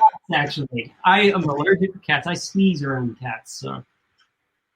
So you're allergic to cats, so that can't happen. Well, maybe it'll be a dog in the trick, but you just are not having an animal whatsoever. So I can understand that, and I actually love the magic that you do. And like I said, you just have that warm reaction. Every time I've seen you, the kids and the adults are sitting there going like, does the show have to end? So even though there are other acts ahead of you or behind you, I do sometimes get the feeling that they're like, I don't want the show to end. I want the Sean to do the whole time until 7 or 8, or until we've actually got to leave the building. That's right. Well, that's always leave them wanting more. That's the idea. And I think that you do a great job of that. That's the one thing I've always been amazed by you, that you always leave them wanting more and things of that nature. I've talked about the magic, but in terms of like your own personal life and just things in general, what are the things that you would like to have just happen in your life? Are you looking to buy a house? Are you looking to have these life goals? But what are some of your life goals that you are looking to accomplish just in life in general? I'd like to eventually live as minimalistically as possible. I'd like to eventually figure out a way to just get rid of most of what I own and be happy. Because they say in order to fly, you have to get rid of the weight, get rid of the things weighing you down. So I think we have, in this world, we carry around a lot of things that just weigh us down. And we have a lot more material things than is really necessary. So I think if I could eventually pare it down, bare necessities, that would be nice. And I'd like to do some more national TV things and hit all my targets, and then being making so much money at that point, I could be a philanthropist, and I could make up for the lack of philanthropy that Jeff Bezos is doing or not Yeah, doing with his not billions good. of dollars, that he could be solving a lot of the problems that are happening right now. That's my only little statement that I'll slip in. I think everybody can agree with me on that one. No, I think that people can agree with you on that one. There's another Regardless of guy who- that we probably could add that same list to that, you know, owns a certain vehicle and keeps going up to Mars and other places. So we probably could add his name to the Sure, list as well of folks that sure. aren't doing necessarily enough in that category. It's interesting that you mentioned the minimalist life because I actually have a friend of mine that is a practitioner of that to some degree, and some other friends that have considered that. I'm living in an apartment, so it might be halfway minimalist, but it's not quite total minimalist. But definitely, I've known folks that have done that and things of that nature. And my brother was actually joking. We had a sad occasion that we had to deal with on Monday, and while we were talking about that, my brother was talking about how I have two nephews, and he doesn't want to make them disappear. He loves my nephews. I love them as well. We all love them, but he is saying that he might want to get a tiny house. And I was telling him, I was like, "So you're gonna move the tiny house outside of the of your house?" He's like, "No, the tiny house needs to be in front of the house so I can see the boys. I just don't want them here, and they need to live in the tiny house." So he's going for the tiny house for them to live in. Tiny house is a good thing if you can make it work. Why not? It's less house to deal with. Not for everybody, but I've heard a lot of people like it. A lot of people do like it. I've heard a lot of people like it as well, and it depends on where you want to do. Like I've got other friends that do some really daredevil kind of things, and they've tried to talk me into it. It's not happening. Like I've got a couple of friends that are talking about, like, you should try skydiving. I'm like, nope, I'm perfectly fine with being here and not falling out of the plane. So I think Earth is a good enough place. I'm not trying to fall out of a perfectly good plane that can get me from point A to point B and possibly land on the ground and come up in pieces. So I'm good with not skydiving. So, and the same with snorkeling and some of the other things. So are there any daredevil traits that you have? So sometimes magicians are known as being really adventuristic. So are there any daredevil traits that you would like to try? Maybe you're a skier, maybe you're one of those folks that are daredevil in task. I wouldn't mind skydiving once one day. But you know what they say, if at first you don't succeed, then skydiving isn't for you. So you got to make sure you hit the mark. You got to, maybe I should go up there. I should have Tom Cruise with me, like James Corden did. He did a skydiving thing with Tom Cruise. I've never done it, but I thought, I'm not saying I'm not scared of it, but I think it's might be interesting just to say I did it one time in my life. I've been snorkeling. That was nice. It was shallow snorkeling. That was fun. I'm generally not a crazy out of control kind of person. I'm pretty mellow. So, but maybe I could say one time in my life I could tell my grandchildren I jumped out of a plane and I survived. So you can do that when you're 78. You can be like, I've jumped out of that plane. I landed. I'm still here. Everything's good. So things of that nature. We were talking about the clowns and the It movie. What are some of the movies that you have liked as a magician? Because I know there have been movies that had a magic theme. So I was just wondering, is there any movie or any plays that you like that fit in that magic theme? And what about it was it that you enjoyed? Because I know there have been movies with a magic theme.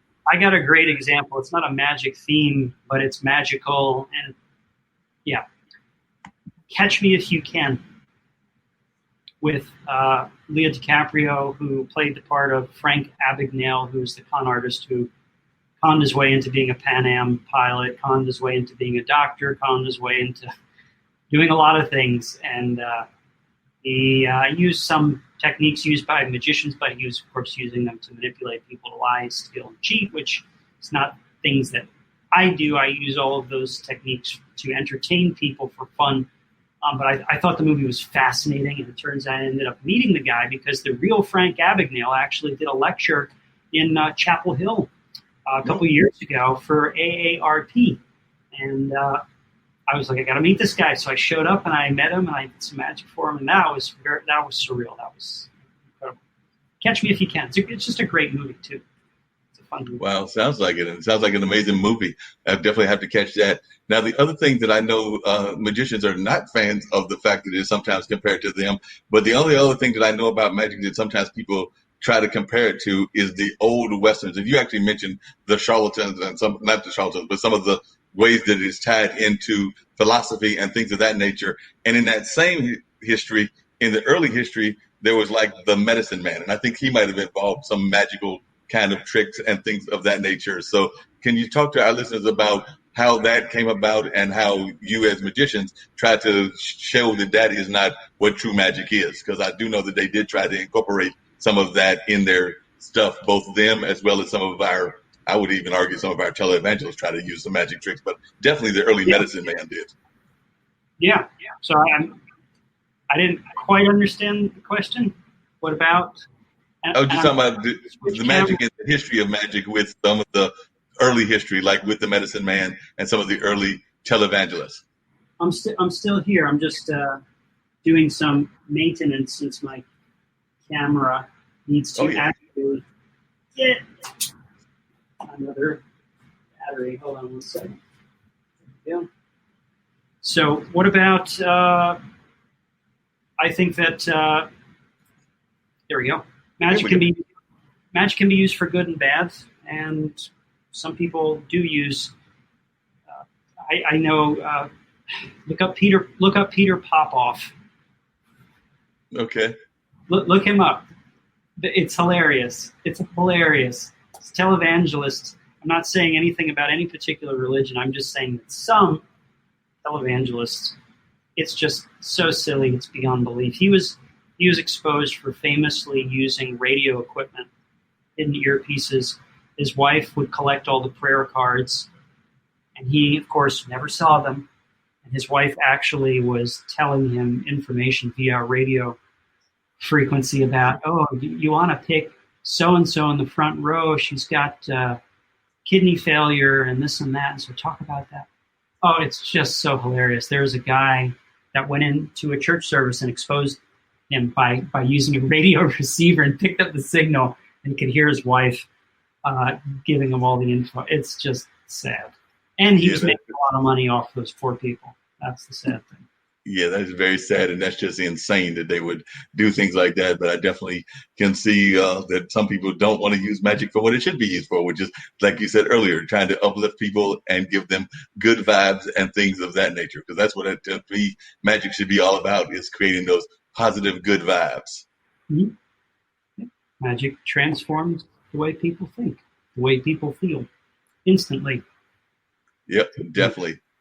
So tell folks your website, and we'll get ready to wrap up, but tell folks the website and how they can find you, and also any upcoming virtual shows that you may have, particularly if there are any that are public, because I know we talked about some that are corporate, so of course they can't necessarily see those because they're probably in a platform that is only for whatever the corporation is. But definitely, if you can share with us where the website is, how folks can reach you, and any upcoming shows that you might have.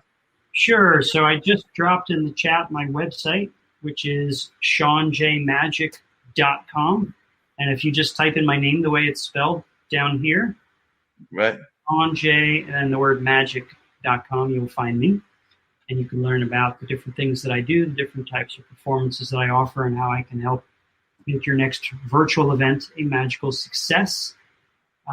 Things right now, I've been, the public way to find me is on Instagram. Just if you follow me on Instagram at Sean J Magic, I do public just for my fans. Okay. So follow me there. You'll know when I'll be doing my latest live, and I'm going to try to get. I'm going to try to do a live upcoming soon with my friend Rick Smith Jr., who I really think a lot of. He's incredible. So if you're listening, check out Rick Smith Jr. He was just on. If you guys know about YouTube channels, there's a channel called Dude Perfect. It has millions upon millions of subscribers, and it's like a trick shot channel. And they have and there's also a guy, the Trick Shot Cop, okay, who Rick has worked with. Rick just did a video with Dude Perfect. It has millions of views now, and he's doing really well. So I'm going to try to do a live with him soon. Cool. Have you done anything with Joshua? Because I know Joshua is here in the areas too. And when I think of magicians in the area, I think of the two of you. And then I can't think, there are probably others as well, but it's probably pretty much Sean J and Joshua Lossoff when I think of people here in the Triangle area, because we're in the Triangle area of North Carolina. So sure. Have you done any work at all with Joshua? Because I know some family friends of mine that are friends of his and vice versa. So I was just wondering if you've ever done any work with him. I haven't, but now that this is a virtual platform here, it might make it a little bit easier to do so. I know both of us have our own version of our show that we do, and he is a fantastic, amazing magician in his own right. He has his own performance style, and he comes from the background of being an actor, doing shows like Cheers and things in the past. And he's a really cool guy. So there'll probably be a point that he'll do his show X amount of times, and he has a wonderful fan base and following. He may want to change it up because he might run out of material, and vice versa with me. That's kind of how it works. Sometimes we do our show, and it's the same people want to keep coming back, and they go, well, are we going to see the same show or a different show? And then that's when guests can kind of collaborate. I've seen it done in the virtual. Sure. So maybe we'll do something like that. I don't know, but I haven't yet. No, but he's a wonderful magician and a wonderful person. Well, we'll have to get y'all connected in some kind of way and things of that nature. Two quick questions that will wrap everything up. But the first question is, in the corporate world, when you've done the corporate shows, has there been any time that a corporation was surprised in either a good way or a unpleasant way by the show, or they weren't prepared for the show? So I know corporations can be very interesting. I know folks that are always trying to break into the corporate end of entertainment, and corporate entertainment is totally different than any other kind of entertainment.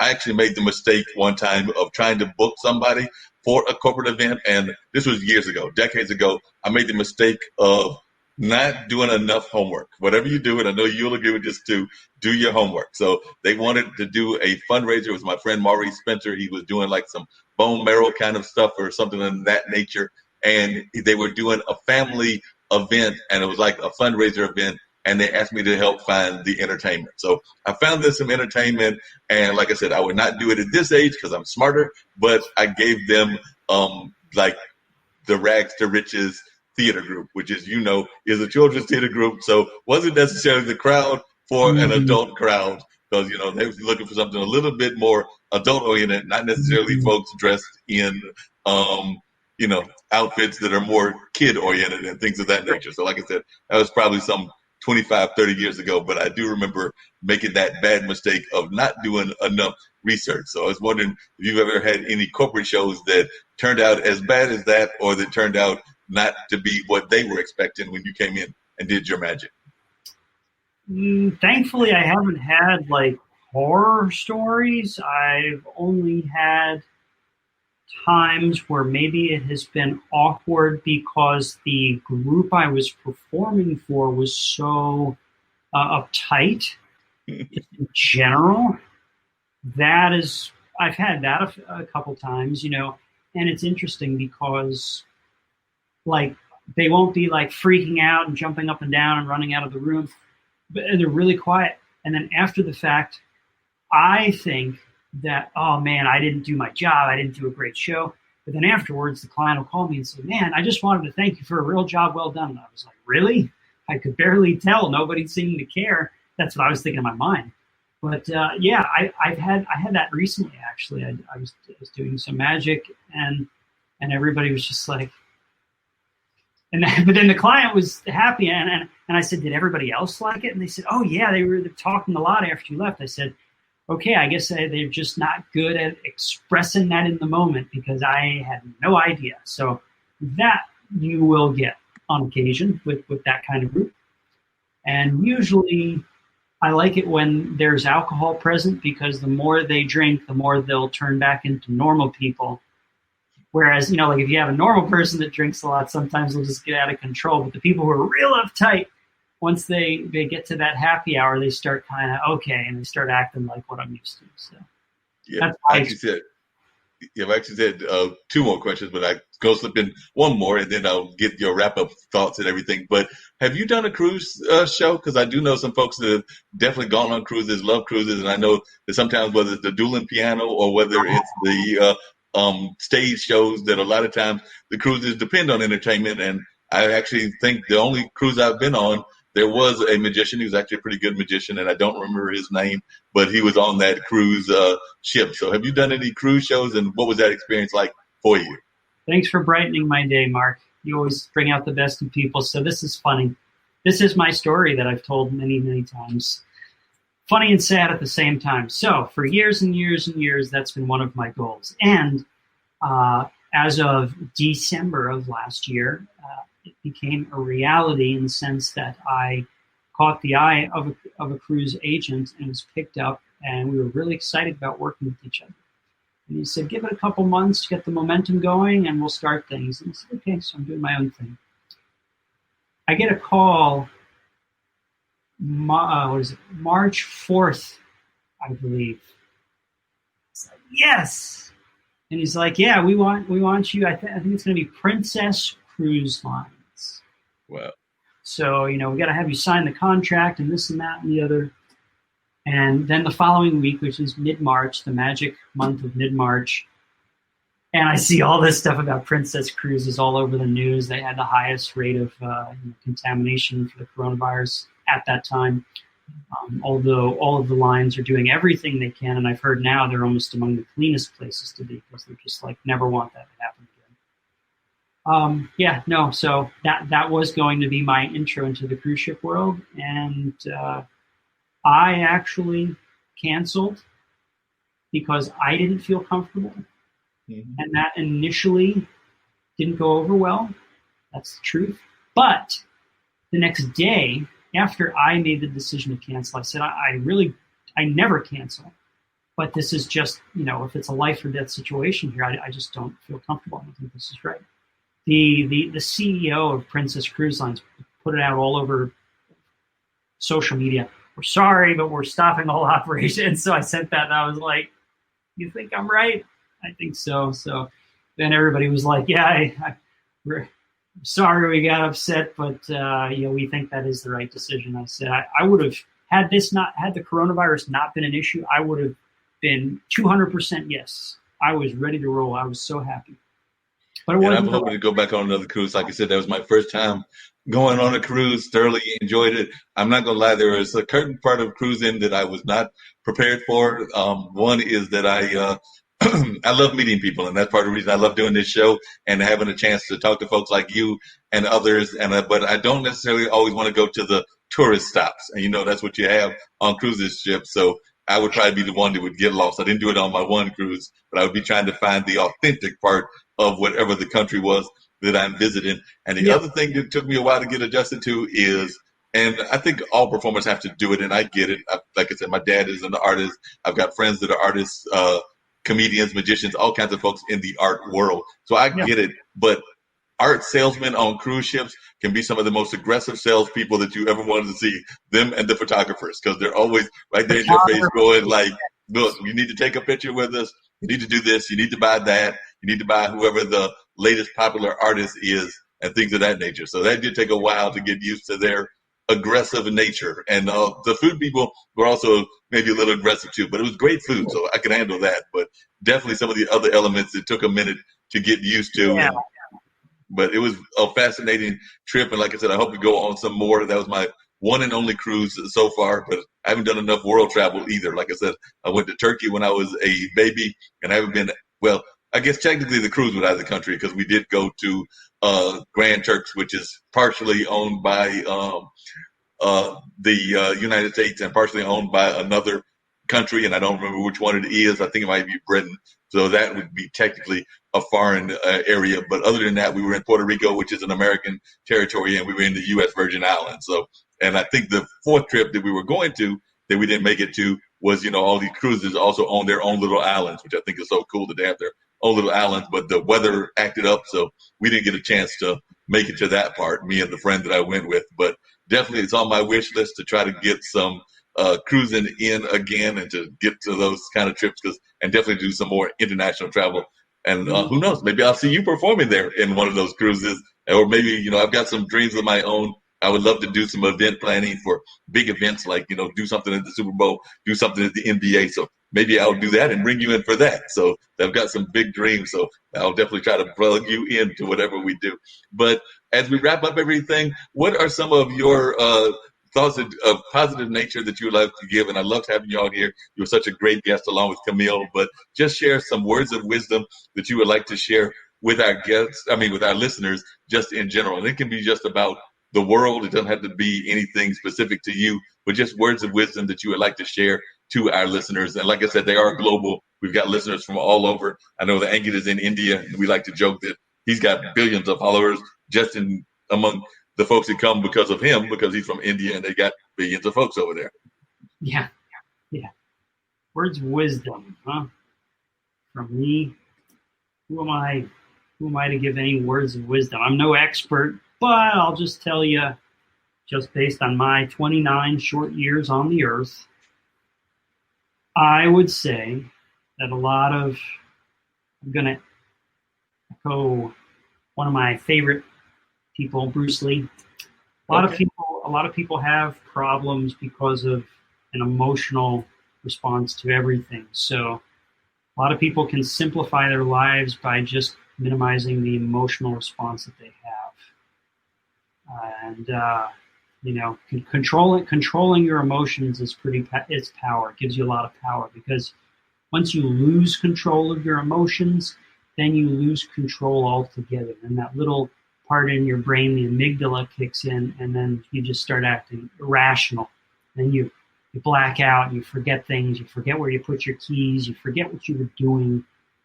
So that's something that I try to work on every day. I used to be really bad about it, and most people just go through their entire life, they don't even think about stuff like this.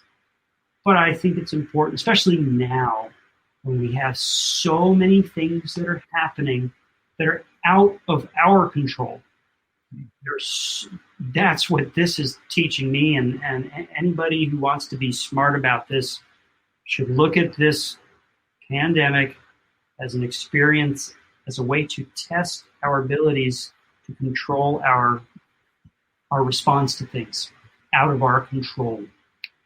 And control, I keep saying control what we can control. No, we realize there's a certain percentage of things out of our control, a certain percentage of things that are in our control. What we can control is our response and what we do with all this extra time.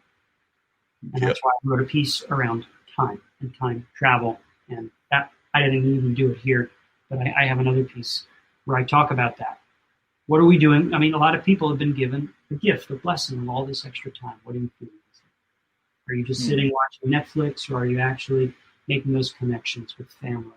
Are you learning a new skill set, like what I'm working on now? And make good use of this time, because you might not ever have this time like this again.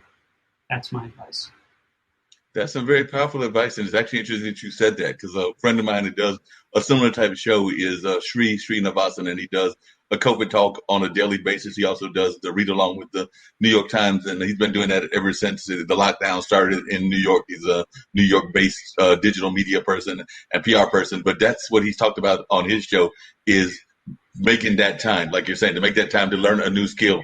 We've all got this time on our hand. It's a time that you can actually go take a class, maybe a class in media marketing or digital marketing, or a class, as I did. I took a class on contact tracing and how to learn that skill. But there's all these different kind of courses that you can learn that you might not have had the time to do before. And then we've got folks that are looking on us, and they've actually, I see one is making a comment to us, because I just was reading our folks, and we did have one that made a comment, and apparently they've got too much time on their hand because they want us to become famous. I mean, I think you're already working on it, and they want us to buy followers and views and things of that nature. So they're trying to tell us how to do that, but folks will see that in the lineups and everything. They go back and read, but they're trying to tell us that they shouldn't want us to follow them because they've got the solution, because, everybody's got all these automatic solutions and everything. So sometimes you have to be careful of what folks put in there.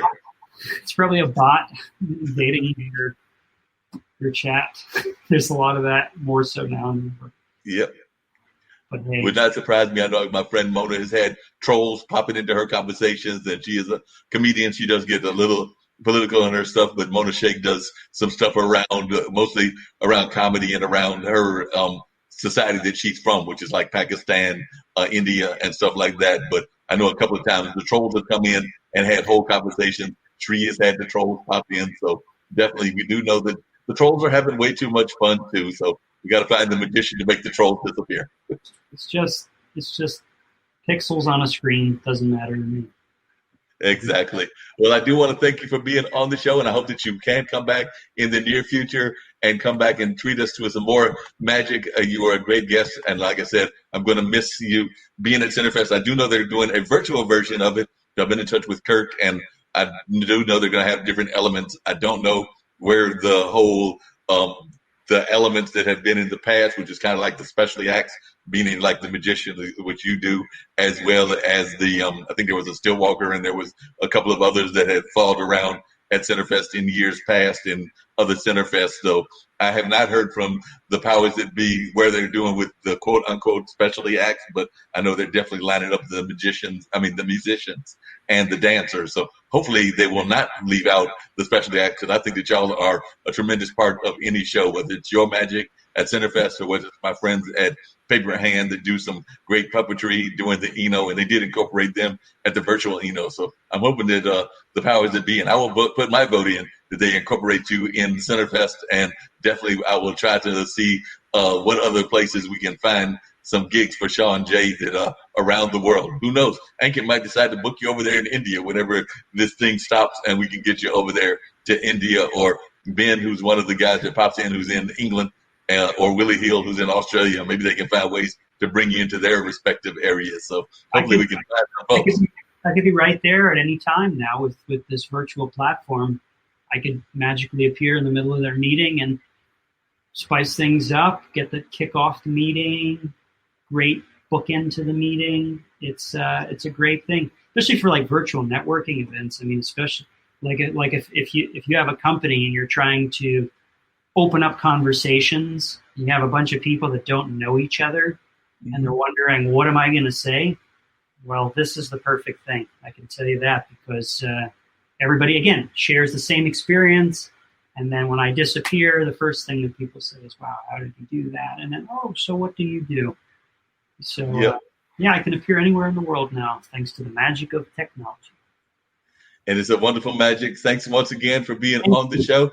And like I said, I'm going to be airing a replay of an interview we did with King Wojak as part of the online dinner party with Mark Lee. He is a rapper out of Tacoma, Washington. So that'll be what we'll close to wrap up the rest of this particular 3-hour block. But definitely, he has definitely got some great skills. And I think folks will be enthralled by some of the things that he said and that he was involved in. So definitely stick around and listen to that. And like I said, definitely hoping to get Sean on some of our various other platforms. And definitely, he never can tell. He might get a LinkedIn message or another message saying, hey, Sean, what are you doing? Nothing? Pop in. So he might get a call to pop in when he can. I know he's got all kinds of other things going on. So I don't expect he'll pop in all the time, but every once in a while, he may decide to pop in on the IBM TV platform and bless us with his many talents and show us what he's all about, even maybe find ways to break up the monotony of some of our conversations. Because sometimes we crack jokes on each other and things of that nature. One of the things that we were doing the last couple of episodes of just our roundtables, which we do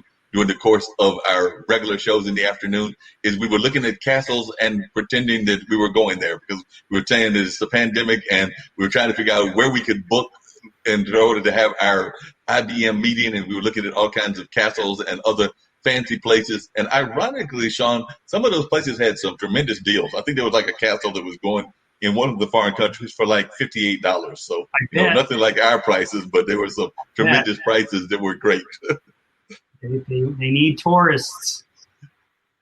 They're hurting. They definitely need that. So once again, thank Sean and Camille for being on, and we look forward to seeing them again in the near future. Once again, it's the online dinner party with Mark Lee, and we're going to switch on to an episode with none other than Mr. Wojak, but I'm going to bounce out of here and end this broadcast and bring y'all the other broadcast. So if y'all hold on a second, that'll be getting ready to come up in a matter of a minute. Of course, I've got to mess with Sean just for 1 second and pop in the tiger or the lion. I guess that was a lion, since he just seems to have great reactions to the lion. So there we go. There's the lion once again. There's the lion. He's trying to make the lion disappear. The lion does not want to cooperate.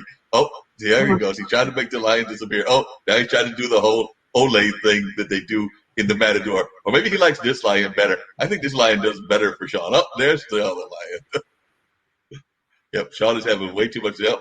I'm sorry, Sean. This lion is not. See, that's why you don't like doing animals. The lions and the animals don't want to cooperate. So they just don't want to cooperate. So That's why he does not do the animals. They just don't want to cooperate at all. So one more time before I wrap everything up, and we've already pretty much wrapped it up, but I need you to see that in a wrap pose one more time before we get ready to bring Sean King Wojak up. Yep, there he goes. There's Sean with his wrap pose. Word on the street. This is Sean J with Sean J Magic. Thank you so much, Mark Lee. Now I'm going to make myself disappear. In 3, Understood. Go ahead and disappear. Cool.